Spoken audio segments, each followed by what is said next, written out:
Collins, and I'm coming to you on our writing date day. So I have a special guest for you, and I'm going to bring her on in just a second. But I'm going to introduce you in the oh-so-fashionable way.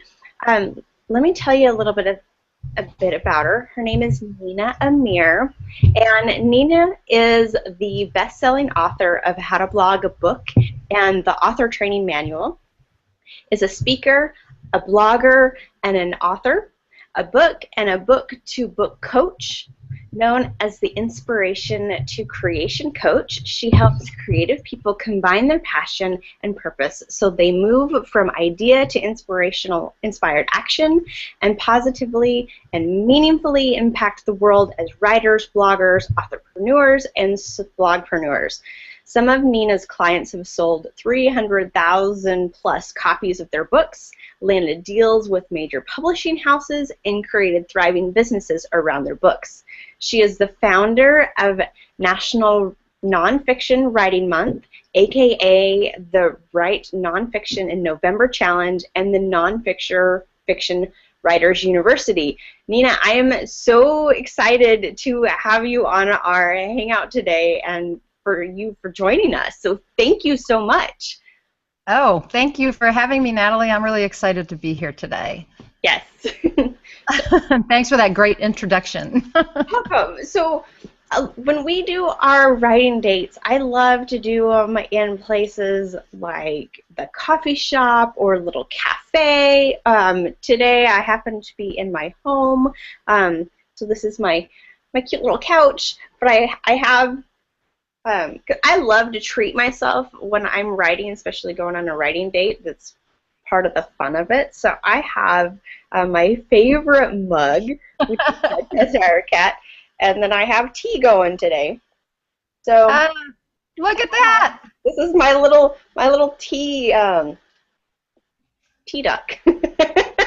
Well, bummer. If you had told me that, I would have gotten my other mug. I should tell my husband to bring my other mug. I have a great mug that says you can write, but today I just have this mug, and I was going to use my really cool tea thing with the loose tea, but I didn't have time, so I got a tea bag instead. That is perfectly okay. I really would have had the I can write mug if I'd known we were showing off mugs.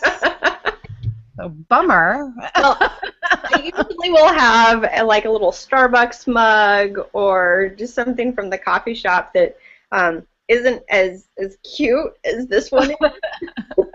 But, so today I just wanted to kind of show it off because I thought it was fun, but I'm sorry I didn't tell you beforehand. No, I really would have used that mug. It would have been great. It would have been perfect. I didn't even think about it.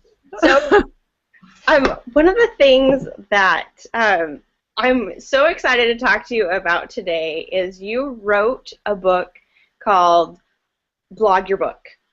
How to blog your book. How to blog your book. I had it here. Hold on. Hold on a second. I'm holding. Oh, and bad guess. Who's watching? There you go. See? Oh, I love it. Simple. You have to be a good guest and have your books ready, right? But I didn't do that. Okay, so yes, how to blog a book. You were saying. And I love the idea of blogging your book. One of my best friends, who is actually the one who introduced us, is Kristen Eckstein, and many of you may know her. And she teaches that as well. And that was actually the first time that I had ever heard of really blogging your book. And so I'm so incredibly interested in knowing a little bit more about how you do it. Okay, so most people who talk about blogging books, they're actually talking about booking blogs, which is actually a term that I didn't come up with. Joel Friedlander at thebookdesigner.com, he came up with that term when he was doing what probably Kristen is talking about as well, which is repurposing content that's already on your blog. So that means that you were blogging for a while. A lot of bloggers, you know, they're blogging, they have a lot of content, and they decide that there must be a book in there somewhere, or they just want to create a book, and the easiest way to do that is to repurpose the content that's on their blog. And so what really is happening is they're taking content that they wrote without the conscious decision initially to create a book, right? I mean, it was just they were blogging it. They weren't actually writing it for a book. So that's booking a blog, and there's a process for that we can talk about later if you want. When you blog a book, you consciously make the decision to write a book, and to do so post by post on your blog, so that you're writing, publishing, and promoting your book all at the same time on the internet using your blog technology. So it's a conscious decision to do that, and you plan it out, and then you write it post by post. You know, I'm fascinated with that idea and that concept of being able to do it, because, you know, just, I guess doing the whole writing thing, a lot of us, and I get the same way, is I just want to keep it all inside and then release it all at once as it's a book, and only share, you know, a little bit about, you know, maybe what the characters are doing, or what my part of the story is, but putting it out on the web in short blog posts, how does that work? Like, as in, like, when you put it onto a Kindle book, you know, and you go ahead and sell everything, you know, and you're wanting to sell it, but if you already have it on the web for free, like, what, I know there's got to be a block there, right? Well, there's no block. I mean, the thing that makes it work so well is that most people what stops them from writing a book is that they're in overwhelm. It's too big, right? So the thing about blogging is you only have to write 300 to 500 words for Google to catalog it. So you don't have to write a lot. You can just write a small amount every day, and you're building a book. For nonfiction authors, it's really easy because, you know, it's easy to break your chapters down into subheadings and to every day write, you know, that little piece, right? The subheading, that section, and, you know, or even to break that down into more pieces. For novelists, it's a little harder because you have to write everything in an arc. You have to really draw your readers in, draw them out, and keep them going from scene to scene. But it can be done. People are doing it. And but in terms of putting the whole thing out there and having it on Kindle and all of that, there's a strategy to it, and so you're really planning it out so that you, for the nonfiction writers, this part is really easier, much easier, because what you have to plan out is what are you leaving off the blog, because you want to make sure that you actually have something extra to entice your readers. You know, if you want to go the traditional publishing route, you have to make sure that you have something for the traditional publishers that is not previously published. If you go the indie route, it's the same. It's better if you have something that's not traditionally published. But that said, it's amazing how people who like what they've read online will buy something just to hold it in their hands. And also, what you're putting up on the blog is your first draft or second draft. You know, maybe you've edited and revised as you were blogging, and you put it up there. And so what you actually put in your Kindle book, or even in a printed book, is better. It's revised, it's polished, it's been proofed, it's edited. You know, it's a better quality product. Oh, you know, I love this.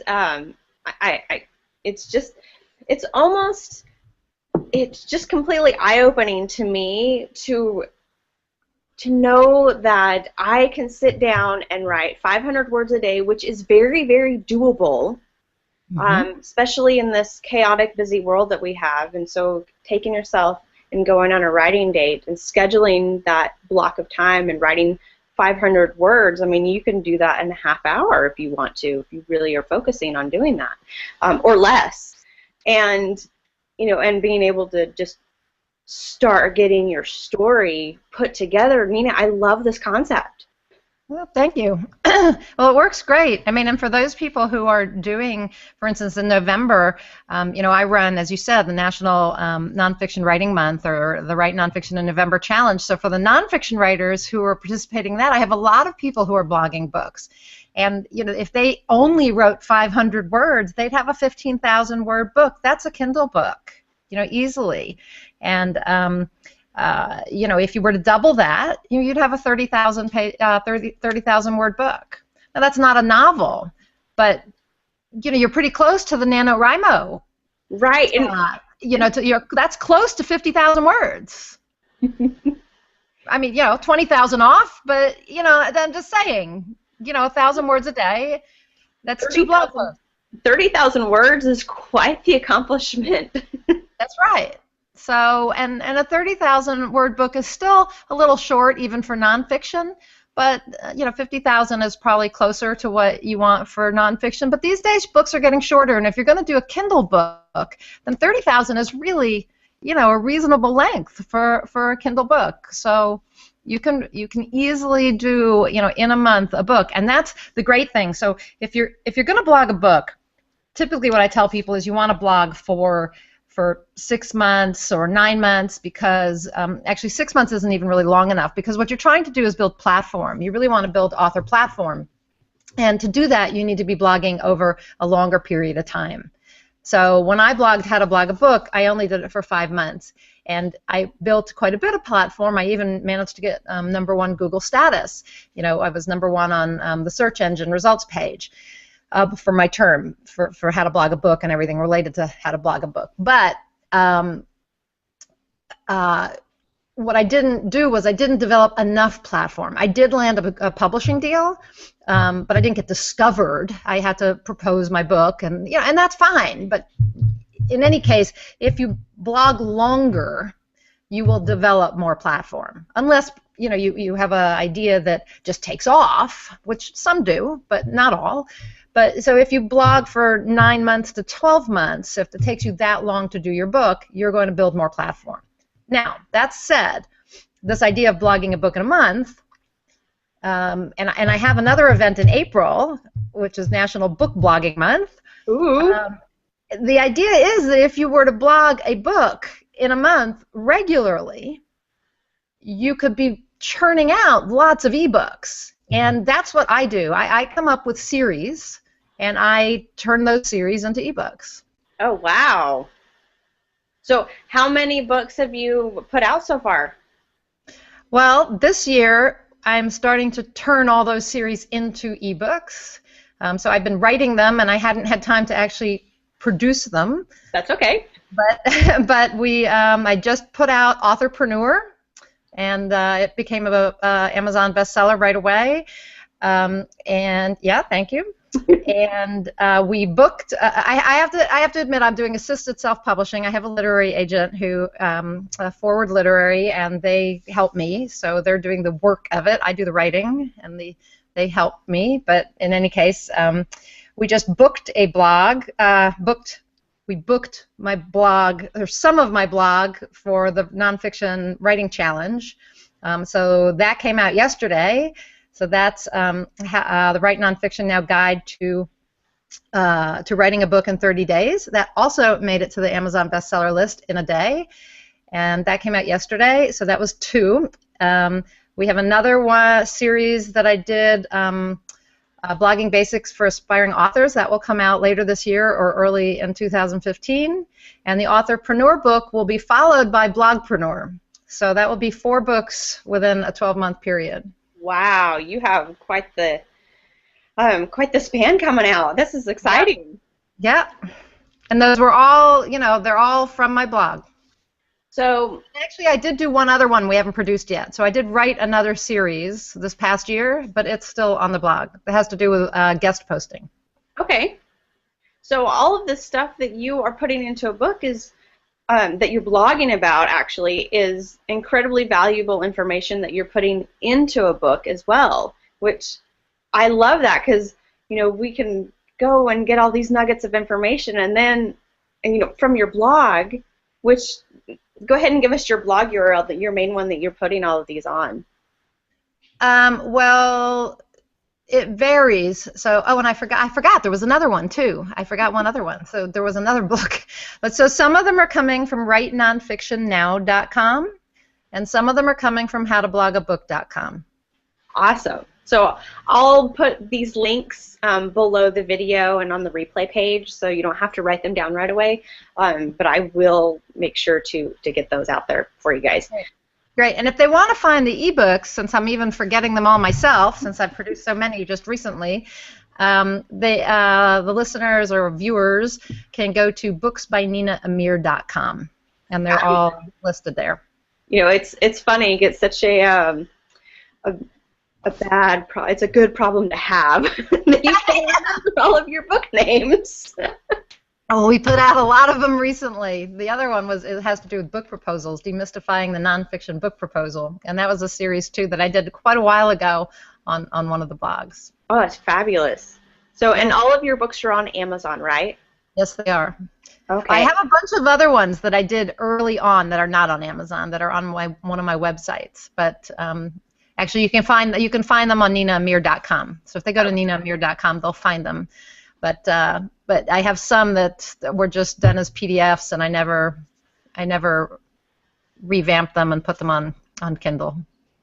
Fabulous. So if you are just joining us, again, this is my guest, Nina Amir, who is a wonderful, wonderful writer, coach. Nina, explain more about what you do with helping creatives and with your coaching. Okay, thank you for giving me that opportunity. Yeah. So I do a variety of different types of coaching. The main type of coaching I do, well, let me backtrack. So we've been talking about blogging a book. So one type of coaching that I do is blogging and blog-to-book coaching. And that involves, if somebody has a blog and they want to book a blog, they want to map out or brainstorm a book and then figure out how to go back to their blog and find the content and create that into a good book, then I'll help them with that. I also will, if somebody wants to blog a book, then we start from scratch and we'll figure out, what book they're going to blog and come up with the structure and break it down into post-sized bits, and also figure out how they'll continue blogging when the book is done, because when the book is done, the blog still exists, right? So you have to have a plan. So, and I help people with blog plans, that sort of thing. Then I offer author coaching, and with author coaching, I do a range of things. What I like to do is start with people from the very beginning. If they say they want to be an author and they come to me with a book idea, or they think they might have an idea, and we start with that kernel, and we then create spin-off ideas. So, I'll ask them what kind of book, okay, you have this book idea, but what other book ideas might what other books might you want to write? What kind of products and services might you want to offer? Do you want to build a business around this?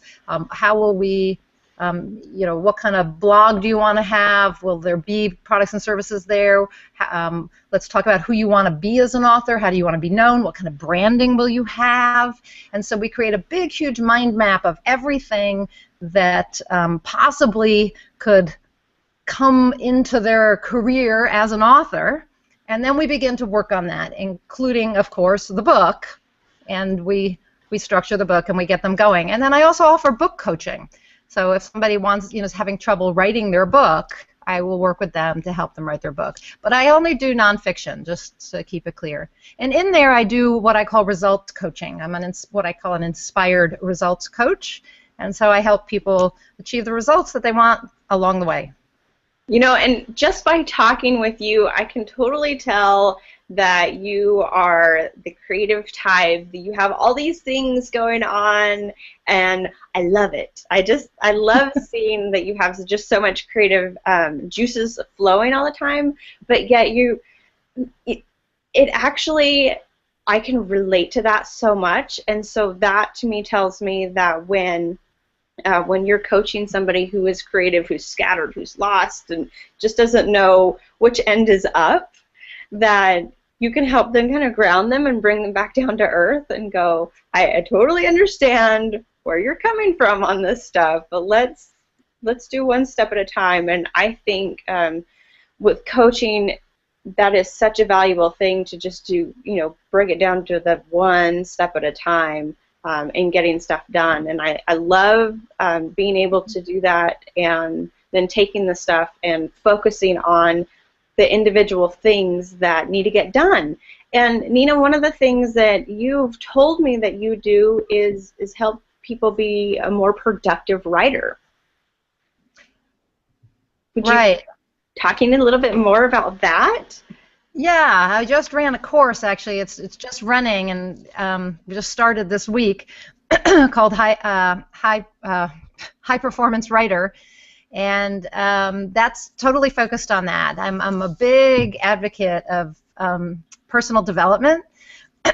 Excuse me. And so I put that into this whole idea of becoming a more productive writer, and it has a lot to do with with your mindset, and also pretty much everything you do every day. Having a routine. So do you have a routine that you stick to every day?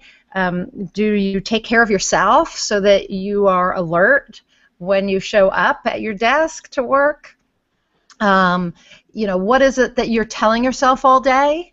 So do you have limiting beliefs or negative thoughts that make it hard for you to get things done every day? Mm-hmm. What kind of choices are you making during the day? Are you choosing to get lost on the internet? You say you're platform building, but really what you're doing is following one link to the next, that people are sending you, and not really being productive. So it's a matter of really knowing why you do what you do, why you're writing, why you're producing the books you're producing, and with every action that you take, that you're making sure you're on purpose. And so everything you do needs to be on purpose. And I can't say that I succeed at this all the time, and there are a lot of things that I teach, about taking care of yourself and all of that I'm still working on. There are days when I'm at my desk for many, many hours and I don't get my exercise in and that sort of thing, but I know that it would make me more productive. So, but those are the principles. You really have to take care of yourself, watch your thoughts, have a routine, be on purpose, be very focused and conscious. Yes, and I can't agree more with some of this stuff. So you talked about routines. Can I ask you what your morning routine is to get you started with your writing? So if I'm not feeling too pressured by, so I have to admit this, there are times when I'm being pressured by customer service issues. So then I will get sucked into email, very quickly, because people are asking me for things. So I try not to do that. So that's my biggest. Before I tell you my routine, that would be what I would say is that if I can avoid looking at my phone for email or the computer for email, that's what I try to avoid first thing in the morning. And then my best day, the routine is to get up and to get my protein drink and my tea, and I have a little room upstairs, and I like to go up there and spend even 10 minutes just meditating. And then I will take another 10 minutes or so to journal about my meditation, and I do bring my computer up there with me, my laptop, and I will then try to do a little bit of writing that has to do with it may be, usually when I meditate, it's something, that's more inspirational. I get more inspirational information. So I may write a blog post that has to do with personal development or practical spirituality or something like that. I have a blog that relates to that. So I'll spend some time doing some writing there if I can, up there in my meditation room while I'm feeling inspired. It could be something about writing and publishing, but usually it's not. And then I'll come down to my desk and I will work for a while. And I try to, if at all possible, to stay in that writing mode and to get some blog posts done, or if I'm working on a book or something like that. And at that point, I will switch gears and go into the email or that kind of thing. And I try to do my exercise when I've gotten something done. And that's why sometimes it falls by the wayside. So that's my I admit it. So, sometimes later in the day when I feel like I've gotten, handled my to-do list, because I have a big to-do list. I use a mind map, and I have my to-do list on my mind map. And when I've chunked off quite a bit of stuff, that's when I'll go and I'll walk or I'll cycle. I'm trying to get back into my cycling routine. So do you use exercise as a reward for getting your work done? Not necessarily a reward, although I enjoy it, but I usually feel like they're just things I have to get done first. If I start exercising and all that, then I feel like I am not getting my priorities done. I like to get my priorities off so that when I go to exercise, I don't feel like I can't enjoy it. Ah, gotcha. That's not. I feel like I feel stressed while I'm doing it, because there are other things I need to do. But I am trying to get into the habit of not doing that. So my new thing that my new routine I'm trying to get into is to take more breaks during the day, because your brain actually functions better in shorter periods of time. So actually, if you were to stop twice an hour and take a break, you actually are going to have more clarity and get more work done. You will be more productive. So you should never work for more than about 50 minutes.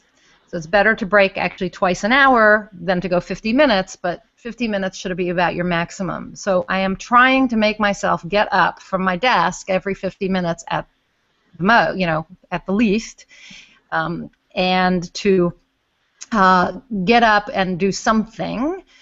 But so the idea is to, with these more frequent breaks, to have one of those breaks earlier in the day be exercise, so that I'm not leaving it later in the day and not getting to it. So that is my new goal. Nice. I love that you're using working out as, a lot of times working out can de-stress you, but you find it to be more stressful if you haven't gotten work done. So in a sense, it's an accomplishment. I see it as, at the end of your accomplishment of the day, and then you're able to treat yourself to a workout, even though I know it's not always that fun. But I love going outside and walking around in my neighborhood, and to me that's a treat to be able to do that. So and it is. And I live in a beautiful place. I live up in the mountains, and it's gorgeous. I walk in the redwood trees, and it's very nice. And I don't like to go and feel like, oh, well, I only have 20 minutes, because I really have to get back. I want to go and enjoy it. And especially if I go for a bike ride, I don't want to feel like I have to ride really, really fast because I'm in a hurry. And I've been there and done that, and it's not as much fun. It's it's not satisfying. So I don't like doing it that way. And I used to ride first thing in the morning. When I was in good shape and I really had an exercise routine, I would ride every morning.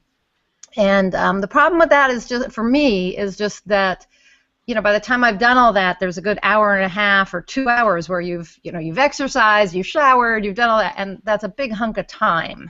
And by the time I get to my desk, unless I get up really early, and by the time I get to my desk, it's quite late, and then my email box is really full, and it could be really full of people who, are saying, I can't log into the site, I can't, I need this, I need that, and, and I have a developer, my website developer, he's in England, so he's on a different time zone than me, so I have a lot of things I need to juggle in the morning, and so to not get to my desk until 9:30 or 10 is not a good thing. I totally understand, but for me personally, I actually intentionally don't start working between until about 9 to 10 o'clock, because I love my morning time, and I also really love to sleep in. So I use that time, for me, I'll wake up and do morning pages. Have you ever heard of morning pages? I have. Yes, I love them. They have been a huge thing in my own personal growth and self-awareness and being able to help me work through problems. So I love doing the morning pages first thing. So I find that if I get up out of bed, all of a sudden the whole entire house wakes up. And it's chaos. The dog wants to go outside to go to the bathroom. The cat starts yelling at me for food. It's just crazy. So I like to do, those things while I'm still laying in bed, so I'll get out my morning pages. I have a book that I'm studying right now called A Course in Miracles, and I'll do my my daily thing, my daily task out of that before I get up out of bed, and then I'm ready to go to work. Yeah, well, that's, a little bit like what I'm saying, that I go upstairs, I meditate, I have some books up there. I'll read, just a little bit out of one of those books. But I just find that the more I put into the morning, the longer it takes me to get to work, and then I have a lot to do. So I try to keep that morning practice short. And I work with a lot of authors who will say, okay, I'm trying to develop a routine, and so I'm going to meditate, I'm going to exercise, I'm going to read something inspirational, I'm going to write in my journal, and then before they know it, they're like, I don't have any time to write. And I'm like, well, that's because you're spending all your time doing all this other stuff. And I'm not saying don't do that, because I'm a firm believer in meditating and reading something inspirational and journaling and all those things. But I think when you clump them all, at least for me, when I clump them all together, and I see this for my clients, when you clump them all together, then there is this big amount of time that's being spent on that could be spent writing. And that's why, for instance, I like to bring my computer. And so I meditate for a short amount of time. I don't do it for a long amount of time. And then I have my computer there, so if I feel inspired, I can actually write. Oh, I love it. And I'm not, I understand about the morning pages, and, I got into a big thing on another hangout with somebody about morning pages. I was like, I don't like morning pages. And it isn't that I don't like them.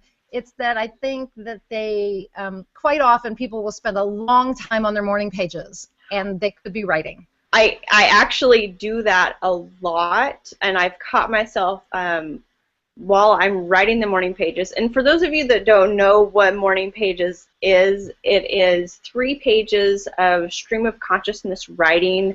So it's just whatever is floating around in your brain, it's coming across your brain, like, I need to go feed the cat, the dog needs to go outside to the bathroom, just like the random weird things that come up in your brain. You just write them out, and then stuff starts to come up and starts to work itself out. But I've actually really lately been finding myself spending 45 minutes on 3 pages of morning pages, because I've let my brain wander. And, doing silly little things that, this should only take me 15 minutes to do, and it's taken me an extra half hour because I'm off in la la land thinking. So I totally understand where you're coming from on this. Yeah, so I prefer to, if somebody wants to do morning pages, I prefer to keep it short, maybe a page, just do a page of it, and then maybe do, 5 gratitudes, and get out of there and get to the computer. And better to then sit down and map out your day and say, okay, here are my priorities. So if we're talking about, how to be productive, so keep that part of it short. I mean, definitely be conscious, be in touch, get rid of all the stuff that's bothering you. I'd almost rather the morning pages be, okay, what is it that's standing in my way? To really be focused on what negative thoughts are there, what limiting beliefs are in my way today. Let's get them out, throw them away, and now let's make a list of priorities for the day so that I know who I have to contact, who I'm waiting to see, who, what I have to get done today, and now let's knock it off. To do that in the morning and get that over with, not over with, but get it done so that my priorities have been met, and I can feel like I really crushed it today, so that, I really got stuff done. It's funny you mentioned doing the to-do list, because a lot of times when I'm doing my morning pages, and I don't do them every morning, but a lot of times they'll end up becoming my to-do list. And so as I'm writing them, I'll go in and underline what my to-do list is, and I find that just by writing all that stuff down, whether it's in a morning page type routine or in a separate to-do list, by focusing on that first thing in the morning, I crank some stuff out. It's wonderful. Yeah, and I even like to do it sometimes at night. I will work on my to-do list for the next day. So that when I get up in the morning, it's ready. And it may be that I wake up in the morning and I think of some more things. But a lot of times at the end of the day, when I'm finishing work, I will go through my to-do list and I'll knock off, I'll delete all the things. Again, I use a mind map. I use FreeMind. It's a free mind mapping program. And I'll go through and I'll delete all the things I did, and then I'll add all the things for tomorrow, and I'll organize by priority and all that stuff. And then when I get up in the morning, there it is. It's ready. All I have to do is open up FreeMind, and I'm ready to go.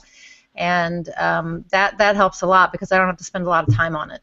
Nice. Oh, I love that idea. And I love mind maps too because it's that crazy way of being able to organize all the stuff that's floating around everywhere, and you can see it all in one place. So using your mind map as a to-do list, I actually haven't heard of doing that on an everyday thing. I usually hear it as like a mind dump, where you dump everything that you want to put together in something and then organize it that way. But I don't know very many people that are using it as their daily to-do list, so that's very fascinating.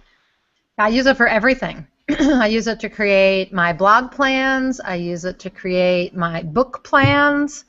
Like I was just working on a big book project that was a revision of a book, and so there was the stuff that needed to be edited and things that need to be added, and so I had all of that there with details, and then to the blog plans, book plans, to-do list. My clients, every one of my clients has a variety of mind maps. I have one where I keep track of their sessions, and then I have one where they have a big one if they're doing author training, a big one with as I said, books and products and blog related stuff and branding, and everything's in there. And then we start to break it out by book, and their book structures become our mind maps. And yeah, I use them for everything. Wow. I actually have to give credit.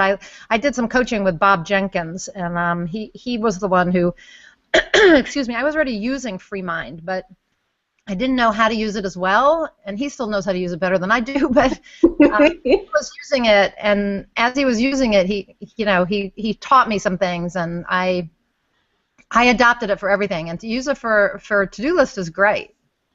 Yes, Bob is definitely the mind map king.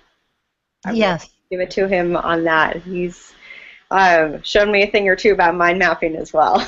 Yeah, and I was like, Bob, what do you use to organize your clients? Mind mapping. Okay, well, I guess I'll go back and start using my mind maps for that too. And it's worked for you. Yeah. Well, I love it. And that can be a very good tidbit of the day, is to use mind maps to get all of your blog books blogging out, and you can organize everything inside of a mind map. Yep, I have all my blog plans are done in there. So is that your big secret on how you keep everything together? I don't always keep everything together. I'm in my 50s, and I forget a lot of things. But the mind maps help me remember. And this year I started using Scrivener, and I actually do most of my blogging these days in Scrivener, and so I would say between the mind maps, which actually you can put them into Scrivener if you want, but I'm blogging in there, so that way you can, if you go back to the blogging a book idea, you can actually blog series in there and have them in a little folder, and you can keep track of things pretty easily in there. I don't like it for everything, but yeah, I'm a huge Scrivener fan. I keep it open on my laptop all the time and use it for virtually everything when it comes to writing. So I organize big books in it, little stuff. I keep my blog posts in there as well. So it's a fantastic tool. I'm glad to hear that you use it too. Yeah, I do. I mean, I've had a few issues with it. I just did this big book project in there, and when I compiled it, I was not so happy with what happened with the bullets and things like that. I had to do some formatting, so maybe I'm missing something there, but I understand that's not an uncommon issue.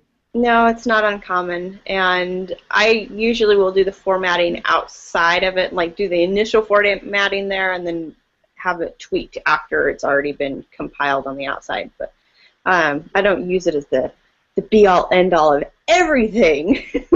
But yeah, I was just disappointed that it was a manuscript I needed to turn in, and I was like, oh, I'm going to compile it, and I'll be done. And that wasn't the case. I was like, Oh. no, I actually have to spend several hours here, formatting a very large manuscript because the formatting did not. I mean, most of the formatting was okay, but there was a lot of that kind of thing that just needed to be tweaked. And actually, recently I used it to produce one of my ebooks, not to compile it for. I mean, most people are using Scrivener and then compiling for their, to create an EPUB or a Mobi or whatever. Mhm. I didn't do that. I created a doc and Word file that I gave to my agent so that he could do it, and it created a lot of problems. Actually, he said that because it produces a docx, I don't know. Anyway, didn't work as well. He said there was a lot of junk code in it. Oh. So Well, maybe the Scrivener gods out there will hear this. Well, yeah. we'll fix it. Anyway, but I do like it. It does help me organize, and it's an easy way. It's definitely easy for my blog post because you can use the markdown. You can write in markdown, and then you can compile and drop and just drop it into your blog post. It makes the formatting in your blog post very easy. So I like it. In general, I like it. Nice. So we have a question from Kay. Hi, Kay. She wants to know what the URL for the mind mapping tool that you use is. So FreeMind is just freemind.com, correct? No, put in Google FreeMind, and it's SoundForge or SoundForce. I always get them wrong. I think it's SoundForge, like a forge. Okay. But sometimes I get it wrong. So if it's not SoundForge, it'll be SoundForce. But if you Google FreeMind mind mapping, you'll find it. But it's actually not just FreeMind. It's by this other company. Oh, so it's not obvious. So, Kay, I'll also put the link in the show notes after we're done here. If you can't find it, then I'll just stick it in there for you. So, Nina, let me talk to you a little bit about what you have going on for the month of November. We talked a little bit about your November Write Nonfiction November Challenge. Can you tell us a little bit more about what that is? Yeah, sure. I would be happy to. So it started today, obviously. It's November 1st. And what it is it's a challenge, a personal challenge to start and finish a work of nonfiction in 30 days. So everybody probably knows about NaNoWriMo, National Fiction Writing Month. So this is the equivalent for nonfiction writers. Matter of fact, I renamed it a few years ago, National Nonfiction Writing Month, NaNoWriMo, which is too hard to say, so most people stick with the WinFin Challenge. Anyway, it's the equivalent, but we don't, there is no word count. There's, I do have a forum, and there's a Facebook page, and you don't have to write a book, though, because people who write nonfiction, not everybody's writing books. Some people are writing articles or essays, or manifestos. There's all kinds of nonfiction you could write. So it doesn't matter what you're writing as long as it's nonfiction. And it doesn't have to be 50,000 words. It could be 15,000 words. So there are lots of options. People are writing memoirs. People are writing prescriptive nonfiction. And all the people who are in the NaNoRebel forums at NaNoWriMo, I get them all mixed up now, at National Fiction Writing Month, NaNoWriMo, they could easily come over, and it's like I said, it's free. You just sign up, you get into the forum, or you can use the Facebook page, and you start and finish a work of nonfiction. But along with that, at my blog, WriteNonfictionNow.com, there are 30 days of expert blog posts. So one a day by someone who's an expert in something to do with writing nonfiction or publishing nonfiction or promoting nonfiction or building a business around your nonfiction. So lots and lots of education during the month as well. Oh, wonderful. So with the challenge, I know it's not I know it's a personal challenge, and there's not a word count, but you encourage somebody to write something every day for the 30 days, or how does that work on a personal level? Well, they have to figure out, how much they have to write every day in order to complete their project. Oh. So, I mean, it's the same with NaNoWriMo. If you were going to write 50,000 words, I mean, I did NaNoWriMo. That was what inspired me to create this particular event. So I know for me, I figured out, how many words do I have to write to get 50,000 words for my novel, and what happens if I don't write one day? Well, then I have to double it up, right, and write more the next day. So it's the same idea. You have to figure out my nonfiction book. If I'm writing a nonfiction book and it's going to be 50,000 words, I have to write about 1,600 words every day. If I'm going to write a 30,000 word book, then, I'm writing a lot less, and maybe I don't have to write every day if I'm going to write 1,500 words, right? You definitely don't have to write every day. So somebody who works every day could decide I'm writing 4 days a week. So no, it doesn't have to be every day. Everybody's making their own schedules, but the idea is to complete a project, to start it and complete it. Oh, I love that. I've actually, confession time, I've started NaNoWriMo several times. I love the concept and the idea of it, but I get the first week into it, and then it ends up that I don't write as much as I'm supposed to. So then I get discouraged, and it becomes kind of a vicious cycle of beating myself up that I didn't write my 1,500 words for the day, and then I just kind of give up. So I have attempted it several times, but I love the idea of, with the nonfiction, it's not as not quite as difficult story-wise to come up with, because it's a more linear project that you know so much about, because that's your expertise, and it's a lot easier to come up with the content within that frame.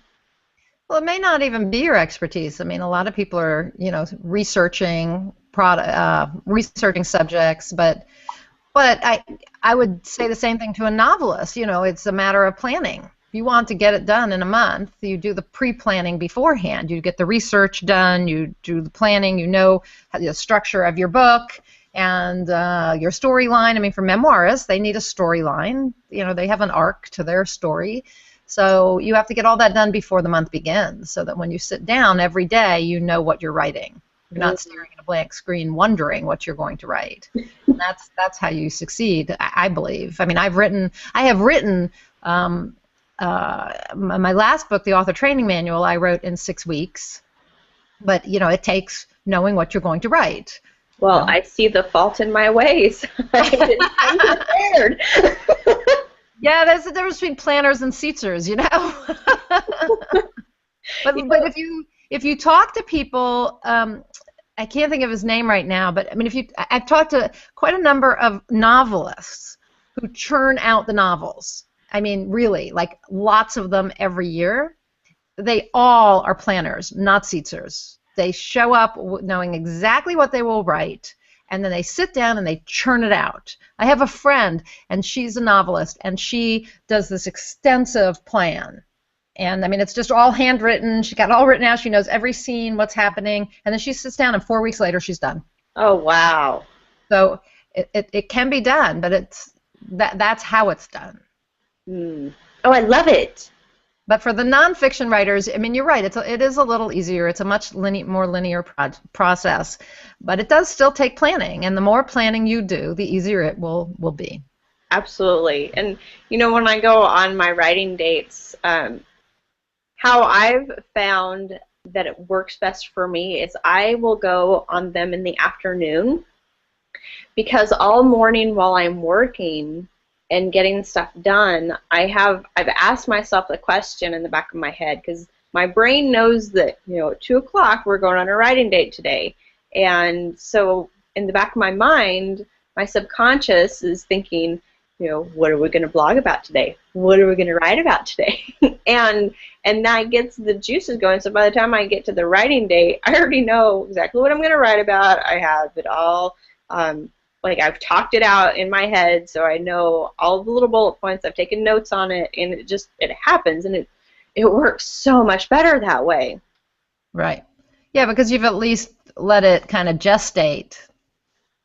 Yes. And that helps. And you know, and there are a lot of times when I mean, like my blog plan, it won't be detailed. It'll just say, you know, I have a topic, and I won't know exactly what I'm going to say on that topic, but I'll have some idea. But at least if I have it there on the plan and I, you know, have looked at it the night before, I go, okay, tomorrow I have to write that. Then yeah, just like you said, it kind of gestates there, and by the morning I have a good idea what I'm going to write about.